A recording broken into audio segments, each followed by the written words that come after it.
Okay, hello students. Today we will start standard 8 maths chapter number 8 comparing the quantities. Last video में हमने क्या देखा था exercise 8.1. Today we will start the exercise 8.2.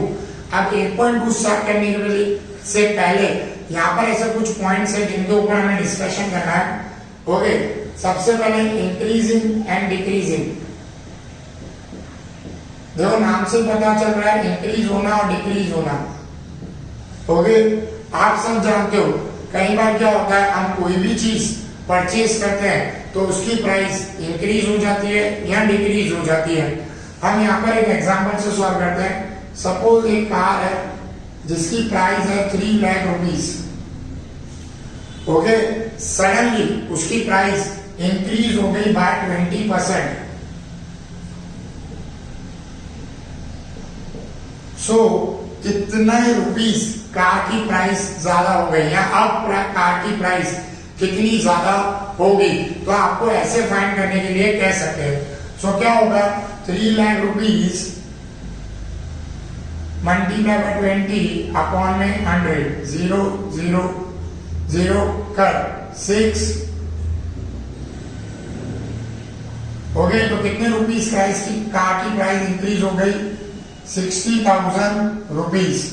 Okay, अब car की new price क्या होगी. सो क्या हो जाएगा 3 लाख रुपीस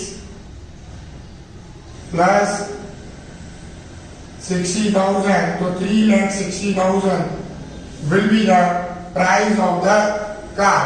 ओके, ये प्राइस आपको कार की देखने को मिलेगी.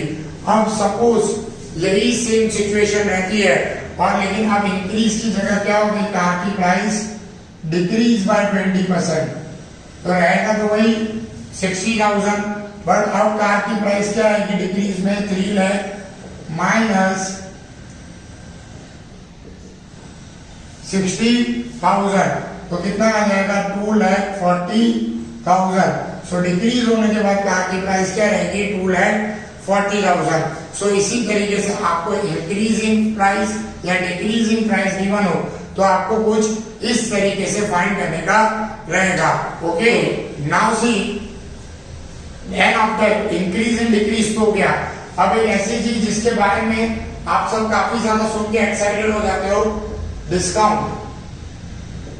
ठीक है, गर्ल्स के लिए ये चीज बहुत ज्यादा महत्व रखती है. हम कह सकते हैं कि डिस्काउंट सुनने के बाद तो हमारे हाथ पे भी चलो इस चीज को आप खरीद ही लेते हैं. सो हमें डिस्काउंट भी काउंट करने का यहाँ पे आ सकता है, निकालने का आ सकता है.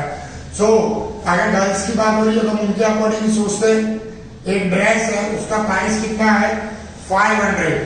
अब देखो अगर आपको पता है कोई भी चीज खरीदने जाते हैं तो उस पर डिस्काउंट तो जरूर लेते हैं. तब तक हम प्रूव नहीं करते कि हम इंडियंस हैं, क्योंकि इंडिया वाले लोग डिस्काउंट तो जरूर ही लेंगे भाई.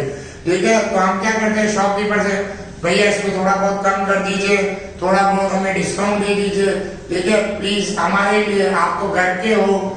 ये सब चीजें बोल बोल के हमसे क्या लेते हैं डिस्काउंट. सपोज इस पर उन्होंने डिस्काउंट कितना दे दिया 50 रुपीस. तो क्या हो जाएगा माइनस. तो ये चीज आपको कितने में पड़ेगी अब ड्रेस 450 रुपीस में आपको वो देखने को मिलेगी. ये तो नॉर्मल सी चीज है. बट अगर इफ डिस्काउंट परसेंटेज में हो तो सपोज शॉपकीपर ने कहा कि चलिए मैं आपको 10% डिस्काउंट दे दूंगा. सो 10% मींस वापस कितना. सो 500 कॉस्ट प्राइस जो उसकी प्राइस है वो मल्टीप्लाई बाय 10 अपॉन में 100 कर तो कितना आएगा 50 रुपीस. मतलब 10% भी कितना होगा 50 रुपीस उसने डिस्काउंट दिया. So that's why new price कितनी आ जाएगी 500 minus 50. So it will be the 450 rupees. So price of the dress अब कितनी आ गई 450 रुपीस आ गई. Okay, so it is about the discount. Now one thing more, discount कई बार आपने इस चीज का नाम भी सुना होगा टैक्स. ठीक है, हमारे कंट्री में कई सारे अलग अलग प्रकार के टैक्स आपको देखने को मिलेंगे, जैसे वैट. ओके, फिर देन आपका CST पहले चलता था. अब आपने सुना है सॉरी ठीक है, सेल टैक्स, देन आफ्टर अभी जो सबसे ज्यादा चल रहा है, जो बहुत ज्यादा जिसने नाम कमाया है, जीएसटी। ठीक है, हमारे कंट्री में ऐसे अलग अलग टाइप के आपको टैक्स लगते हुए देखने को मिलेंगे। सो उन्हीं टैक्सेस के बारे में हम बात करेंगे। देखो, जो भी प्राइस होती है उस पर टैक्स लगने के बाद वो चीज का प्राइस बढ़ जाता है। जैसे आप जब भी कोई चीज खरीदते हो तो उसका प्राइस ऊपर और नीचे आपको लिखा हुआ होता है कि इस पे टैक्स कितना % है, उसका रुपीस, और वो फिर उसका प्राइस बढ़ा देते हैं। जैसे सपोज आपने कोई चीज खरीदी 1000 रुपीज की और उस पे सपोज करो कि जीएसटी कर देते हैं। ओके, आप सबको पता है जीएसटी उस पे कितना % है, 18%।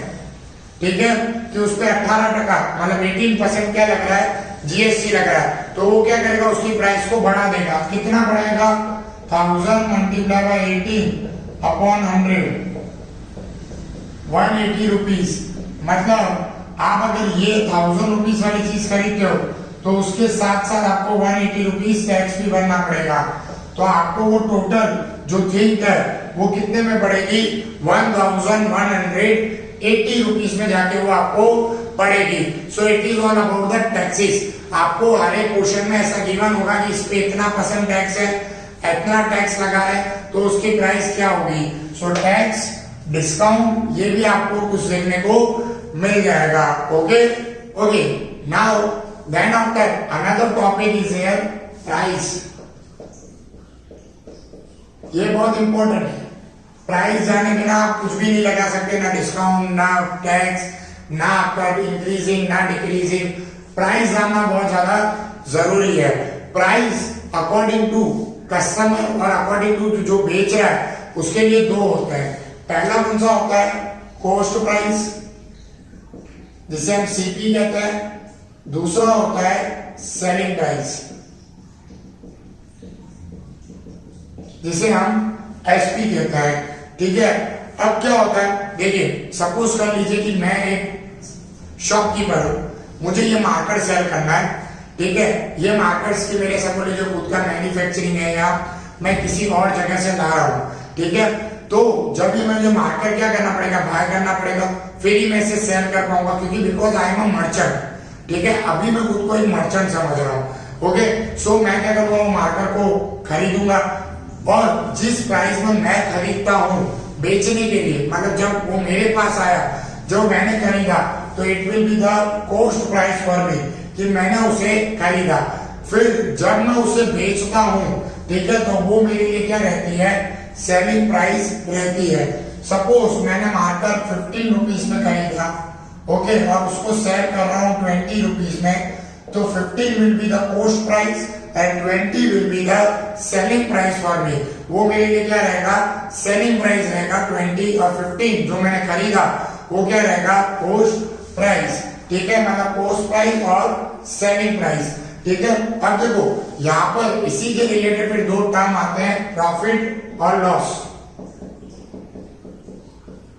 ठीक है, जैसे सपोज लीजिए यहाँ पर मैंने 15 में खरीदा, 20 में बेचा, तो क्या होगा, प्रॉफिट, क्योंकि मैंने ज्यादा में बेचा है, तो it will be the profit. तो प्रॉफिट हमेशा क्या होता है, एसपी माइनस सीपी, 20 माइनस 15, तो it will be the 5 rupees. But अगर यही चीज मैं थोड़ा उल्टा ले लूं, ओके, 15 में मैंने बाय किया पर मैं सेल 10 में कर रहा हूं, तो 5 रुपीज क्या होगा, loss. So loss is equals to CP minus SP, 15 minus 10, तो इट विल बी 5। ये तो चलो नंबर भी गिवन है तो हमारे लिए इजी है, बट अगर आपको कहा जाए इसी का परसेंटेज फाइंड करो तो, या परसेंटेज वाला रुपीज में फाइंड करो तो कैसे करोगे। सो प्रॉफिट इन परसेंटेज कैसे फाइंड होगा, जो प्रॉफिट जितना हो रहा है वो, ओके, मल्टीप्लाई बाय 100 अपॉन में कॉस्ट प्राइस। ठीक है, same for loss, loss in percentage अगर आपको फाइंड करना हो तो लॉस मल्टीप्लाई बाय 100 अपॉन में सीपी। देखो दोनों में आपको कॉस्ट प्राइस ही लिखनी है नीचे, सेलिंग प्राइस नहीं। काफी बार स्टूडेंट मिस्टेक करते हैं, लॉस में सेलिंग प्राइस लगा देते हैं, तो वो आपको यहाँ पर आपको क्या देखने को मिलेगा कि आपको कहीं पे भी एसपी नहीं शो करना, आपको दोनों में किससे डिवाइड करना है, कॉस्ट प्राइस से ही आपको डिवाइड करना है। ओके, सो एक्सरसाइज 8.2 में हमें इन्हीं चीजों का ध्यान रखना है, इंक्रीजिंग, डिक्रीजिंग, डिस्काउंट, टैक्सेस, फिर then after cost price, selling price, profit and loss, और इन्हीं सब के बेसिस पे हमें पूरे एक्सरसाइज 8.2 करनी है। Okay, so in the next video we will start the exercise 8.2. so thank you for watching this video and bye.